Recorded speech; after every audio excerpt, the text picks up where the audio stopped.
UP में एक और पार्टी की एंट्री होने जा रही है। यह पार्टी और कोई नहीं बल्कि लोकसभा चुनाव के नजरिए से 80 सीटों वाला उत्तर प्रदेश सबसे अहम राज्य माना जाता है। एक कहावत काफी प्रचलित है कि दिल्ली का रास्ता यूपी से होकर ही गुजरता है। इसका मतलब साफ है कि अगर आपको केंद्र की सत्ता पर काबिज होना है तो उत्तर प्रदेश में ज्यादा से ज्यादा सीटें जितनी होंगी।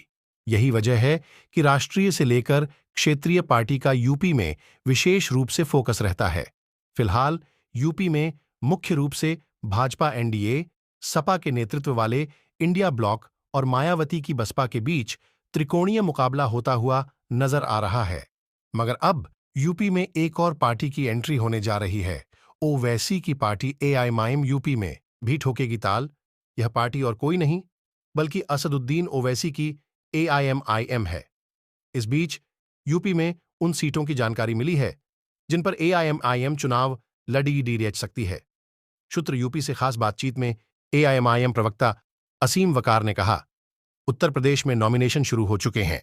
एआईएमआईएम कितने सीटों पर चुनाव लड़ रही है, जल्द ही 2 से 4 दिनों के अंदर ओवैसी साहब खुद ही प्रेस कॉन्फ्रेंस करके इस बात की घोषणा करेंगे। उत्तर प्रदेश से हमने पूरी सूची बनाकर भेज दी है।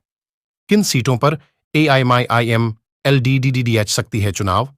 एआईएमआईएम प्रवक्ता असीम वकार ने आगे बताया, फिलहाल संभल, मुरादाबाद, अमरोहा, मेरठ, आजमगढ़, फिरोजाबाद और बदायूं जैसी लोकसभा सीटों की सूची राष्ट्रीय अध्यक्ष ओवैसी साहब के पास भेज दी गई है। साथ ही हम अन्य और जिलों की लोकसभा सीटों की सूची और उम्मीदवारों के नाम का प्रस्ताव भी राष्ट्रीय अध्यक्ष को भेज रहे हैं।